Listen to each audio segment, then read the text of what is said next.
here is the handlebar switch for the dual sport harness. It has an off position, low beam, high beam, blinkers, and a horn button. 6-pin connector. There are wires here for the horn. We don't have a horn on the bike, so this isn't going to be used, but it is going to be there in case we add a horn later. And then on this particular bike, we're using Deutsch connectors for the headlight. We're actually going to put 2 lights on there, so one light will be a low beam, both lights will be the high beam. And then this is the harness here laid out. Again, 6-pin connector to connect to the handlebar switch. And these are the front blinkers, left and right. There's a connector for the flasher relay. We'll get to that later. That routes onto the left side behind the radiator. As we move back, this is where the fuse is going to go. And then I added a second power, just an auxiliary power. This is going to be used for, it can be used for a GPS or a cell phone charger or anything else. Just a low amp draw, but 12-volt power. And then this, moving back, goes to the power and the ground directly to the battery. And then we have the connector that goes to the brake light Banjo, the brake light connector, and then again the blinkers left and right for the rear.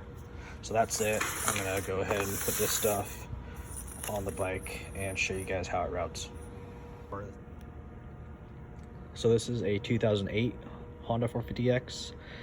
The wire harnesses are pretty much the same for the newer models, except for the 2021 R and RX. The batteries moved down underneath, and I don't have a harness made for that bike yet, but all the 450Xs, new and old 450Ls, the batteries are still up on the subframe area and the harnesses work. So for the 450X dual sport kit, this is how it's laid out: power and ground. These are the wires off of my harness. These are the 3. They kind of just tuck underneath this subframe rail. If you look on this side, here is the Banjo bolt connector. This will run down to the rear brake, and then the wires will just sit kind of on top of the stock harness. Okay, so here's the fuse. It goes off of this subframe brace. You can bolt it on if you want to, or tend to zip tie it. You can zip tie it back here and let this kind of be free.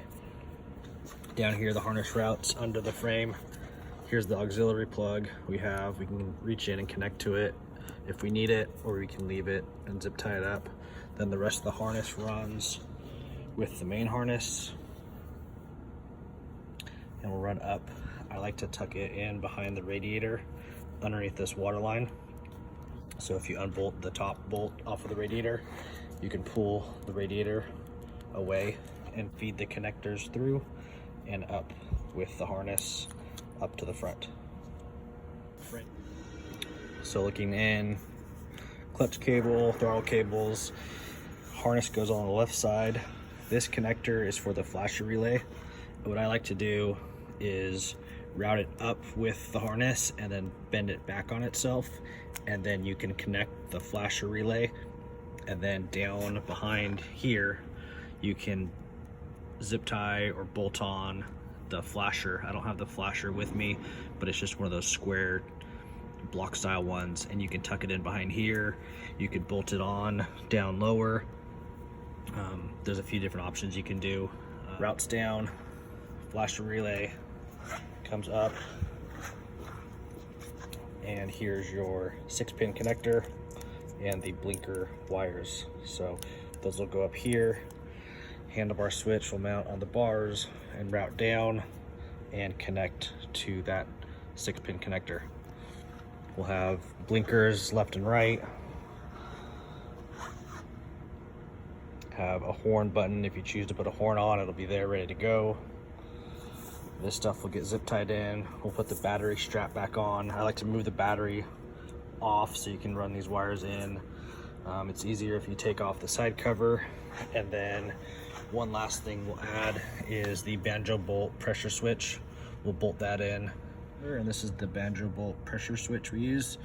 I like to zip tie the wires to the brake line and then run it up to the subframe and run up the subframe to the connector. Connector's there so that you can take this off if you ever crash and tear the wires, or if something happens, it can be replaced and you're not cutting into the harness. So once it's connected, you can tuck the wires up underneath with the rest of the connectors that are back here. They kind of can just sit in this little cubby hole, and then zip tie it. There's some wear marks where the number plate hits, so just make sure the wire isn't going to get smashed between your number plate when you put it back on. And then zip tie the wires, make sure they're not touching the exhaust. They might get close, they might get warm, but as long as they're not touching and melting, everything will be fine and work just right. Put the Banjo bolt in, and then you can bleed your brakes, make sure there's no air. You can crack the Banjo bolt and bleed the air out through here, or you can do it through the bleed nipple off the back. Just make sure that's all in working order before you go and ride. But that's about it. Everything will kind of get zip tied up.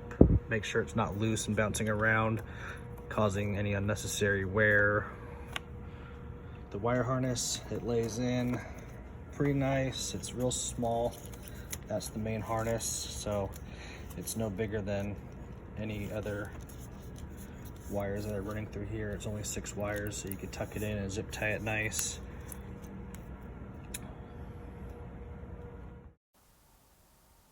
Blinkers come in 3 colors: red, orange, and tinted orange. The tinted orange is a tinted lens with an orange blinker. The harness fits the new and older model 450Xs. It'll also fit some of the 450R and RX models with batteries. Does not fit the 2021 450R or RX with the relocated battery. I'll be working on a separate harness specifically for those if you wanted to try and dual sport 450R RX. And also, these harnesses are built to order.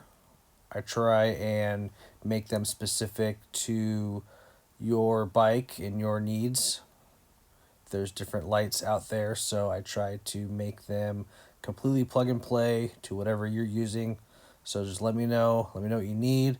And also, you can add the CRF license plate bracket onto these and have the total package.